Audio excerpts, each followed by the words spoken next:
నమస్తే, welcome to okay TV. ప్రస్తుతం నా ముందు సింధు రెడ్డి గారు ఉన్నారు, మాట్లాడదాం. దాదాపు చాలా రోజుల తర్వాత ఒక ప్రెస్ మీట్ పెట్టడం జరిగింది నిరుద్యోగులు.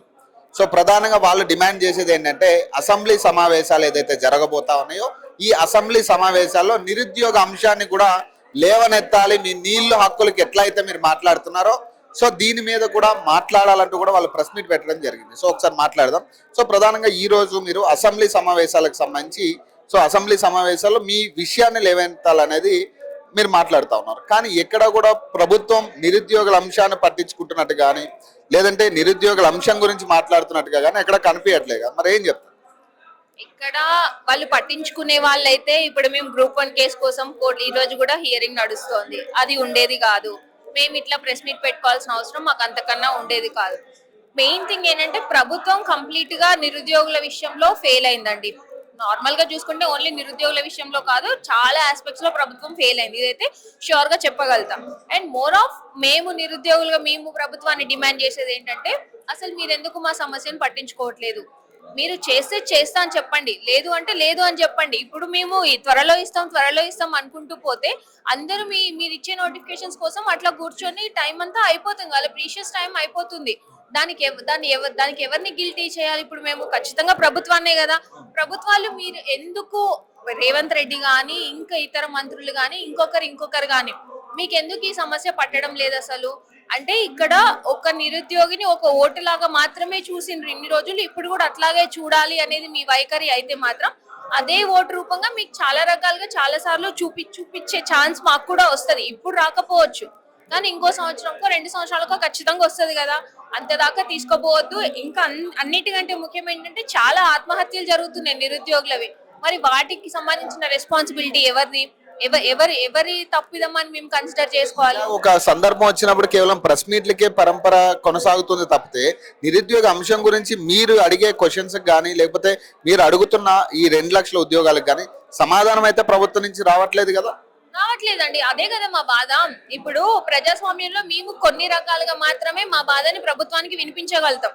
కానీ అట్లా వినిపించినా కూడా ప్రభుత్వం పట్టించుకోవట్లేదు అనంటేనే అక్కడ చాలా క్లియర్ గా కనిపించేది ఏంటి అనంటే అసలు నిరుద్యోగ సమస్యకు మాకు అవసరం లేదు, మాకు సంబంధం లేదు. మీ నిరుద్యోగుల గురించి మేము ఓన్లీ ఓట్ల టైంలో మాత్రమే చూస్తాం తప్ప మిగతా టైంలో మీ గురించి మాకు అవసరం లేదు అన్నట్టే వ్యవహరిస్తున్నారు. అందుకే కదా ఇంతమంది నిరుద్యోగులు ఇంత ఏమంటారు యాంటీ అవుతున్నారు గవర్నమెంట్ కి. ఇప్పుడు ఒక్క కాంగ్రెస్ నాయకుడికి కూడా మా దగ్గర తలెత్తుకొని మాట్లాడే ఛాన్స్ అంత ఇది లేకుండా తలెత్తుకోలేకపోతున్నారు.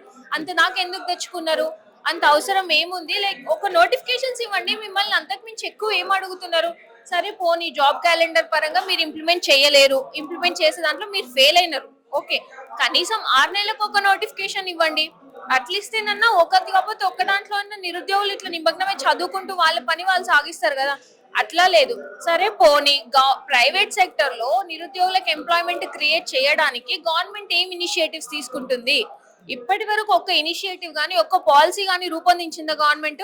ఇంకొకటి రాజీవ్ యువ వికాసం అని చెప్పి అన్నారు. మరి దానికి సంబంధించిన నిరుద్యోగులకి ఏమైనా న్యాయం చేసిరా? అది యూజ్ చేసి పెద్ద ఎత్తున గ్లోబల్ సమ్మిట్ అనే ఫుట్బాల్ మ్యాచ్లు అని రకరకాల అంశాలు జరుగుతూ ఉన్నాయి కదా.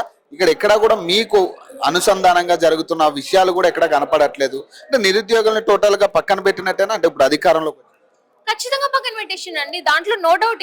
ఇంకే ఎందుకు అని అంటే ఇప్పుడు గ్లోబల్ సమ్మిట్ పెట్టినారు. గ్లోబల్ సమ్మిట్ పెట్టి మీరు సాధించింది ఏంటి? నిరుద్యోగులకి గ్లోబల్ సమ్మిట్ వల్ల జరిగిన న్యాయం ఏంటి? ఓన్లీ నిరుద్యోగులే కాదు, ఓవరాల్ తెలంగాణకు జరిగిన న్యాయం ఏంటిది? ఒక్కటి చూపించండి. ఒక్క ఇన్వెస్టర్, ఒక్క ప్రాపర్ ఇన్వెస్టర్ తెలంగాణ స్టేట్ కి వచ్చింది చూపించండి. ఇన్వెస్టర్స్ రాకపోగా ఆల్రెడీ ఉన్న ఇన్వెస్టర్స్ క్లెయిమ్ చేసేది ఏంటి అని అంటే మీ స్టేట్ లో ఇండస్ట్రీ రెడీ వర్క్ ఫోర్స్ అనేది లేదు అని చెప్పినారు. దానికి మీరు ఏం ఇనిషియేటివ్స్ తీసుకుంటారో మాకు చెప్పండి, దానికి అకార్డింగ్ గా మా ఇన్వెస్ట్మెంట్స్ ఉంటాయనేసి అన్నప్పుడు అంత క్లియర్ ఇన్స్ట్రక్షన్ మనకి ఇన్వెస్టర్స్ నుంచి వచ్చినప్పుడు గవర్నమెంట్ ఎంత కీన్ అబ్జర్వేషన్ ఎంత బాగా ఆలోచించి ఒక ఇనిషియేటివ్ ని డెవలప్ చేయాలి. అట్లాంటివి ఏవీ లేవు. అవి లేనప్పుడు మీరు అన్ని వందల కోట్లు ఖర్చు పెట్టి మీరు చేస్తున్నది ఏంటి?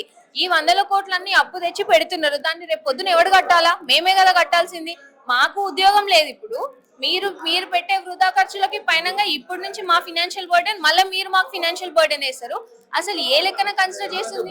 పక్కన పెట్టిరని మీరే చెప్తా ఉన్నారు. మరి ఇప్పుడు అసెంబ్లీ సెషన్స్ లో మాట్లాడతారన్న నమ్మకం ఏముంది? అంటే ఇప్పుడు మా ప్రయత్నం మేము చేయాలి కదా. అందుకనే మేము డిమాండ్ చేస్తున్నాం. మా డిమాండ్స్ ఏంటి? మాకు సంబంధించిన అంశం అనేది మీరు చర్చకు తీసుకురండి, దాని నుంచి అవుట్కమ్ ఏమొస్తుంది అనేది సెకండరీ. మీరు ఫస్ట్ చర్చకే తీసుకురావట్లేదు అన్నప్పుడు అది ప్రధాన అంశంగానే కన్సిడర్ చేయట్లేదు కదా. ఎందుకు ప్రధాన అంశంగా కన్సిడర్ చేయట్లేదు అనేది నా క్వశ్చన్. నేను రేవంత్ రెడ్డి గారిని ఒకటే డిమాండ్ చేస్తున్నా, మీరు ఖచ్చితంగా నిరుద్యోగ అంశంని చర్చకు పెట్టండి. ఎవరు చేసిండ్రు ఎవరు చేయలేదు అనేది మొత్తం తేలిపోతది. అవన్నీ పక్కన పెట్టేసి మీరు చేసే పనులు మీరు చేసుకుంటూ పోయి ఇంతమందిని అన్యాయం చేయడం ఏమాత్రం కరెక్ట్ కాదు. ఒకవేళ మీరు ఇట్లనే చేసుకుంటూ పోయినా కానీ ఖచ్చితంగా ప్రతి ఒక్కరికి ఒక రోజు వస్తుంది కదా. అట్లా నిరుద్యోగులు అందరు ఏకమై వాళ్ళకి వచ్చిన ఛాన్స్. గద్దె దించామని చెప్పుకుంటున్న నిరుద్యోగులు మొన్న రీసెంట్ ఎన్నికల్లో కూడా పెద్దగా అంత నిరుద్యోగుల ప్రమేయం లేకుండానే గెలిచిన పరిస్థితి కనపడతా ఉంది. మరి ఏం చెప్తారు దీనికి? అంటే వాళ్ళు కూడా ఈ ధీమా కూడా ఉన్నట్టుగా కనపడతా ఉంది కదా, నిరుద్యోగులు వేయకపోతే మనం గెలుస్తున్నాం అనేదాన్ని.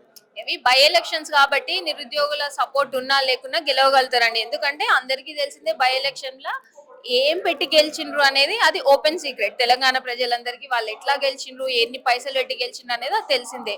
అధికారం వాళ్ళ చేతిలో ఉంది, దేన్ని ఎంతవరకు కట్టడి చేయాలో వాళ్ళ చేతిలోనే ఉంది. కాబట్టి బై ఎలక్షన్స్ అనేవి ఈజీ అవుతాయి ప్రభుత్వానికి గెలవడానికి. సో మేము పెద్ద కన్సిడర్ చేయలేదు. కానీ మా నిరుద్యోగుల ఎజెండా ఒకటే ఉండే, మా అంశం అనేది ఒకటి ఉంది అనే తెర మీదకి తీసుకురావాలనుకున్నాం, మేము తీసుకొచ్చినాం. అయినా కూడా రేవంత్ రెడ్డి గారు కళ్ళు తెరుచుకోలేదు అని అంటే వెరీ క్లియర్. ఏంటి అని అంటే ఆయనకు అవసరం లేదు, నిరుద్యోగ సమస్య అవసరం లేదు. ఆ సమస్యకి ఏం చేస్తే బెటర్ అవుతుంది అనేది ఆలోచన అసలు ఆయనకు ఫస్ట్ ఆఫ్ ఆల్ దేని గురించి ఏది ఎట్లా బెటర్ చేయాలి, ఏది ఇంప్రూవ్ చేయాలి అనే ఆలోచన ఆయనకు లేదు. అంత తెలివి కూడా ఆయనకు లేదు, అది వెరీ క్లియర్ గా అర్థమైపోతుంది. కాకపోతే ఈ నోటిఫికేషన్స్ ఒక్కటన్నా ఇస్తే చాలా మందికి హెల్ప్ అవుతుంది. ఎందుకంటే సంవత్సరాల తరబడి దీని మీద కూర్చొని ఉన్నారు కదా. అట్లాంటి వాళ్ళందరికీ ఒక ఛాన్స్ ఇచ్చిన వాళ్ళు అవుతారు. మీరు అట్లా ఛాన్స్ ఇవ్వకుండా మీరు మీ ఇష్టానికి మీరు చేసుకున్నట్టు కాలయాపన చేస్తా అంటే మాత్రం నెక్స్ట్ ఖచ్చితంగా నిరుద్యోగుల శక్తిని ఎదుర్కోవాల్సి వస్తుంది.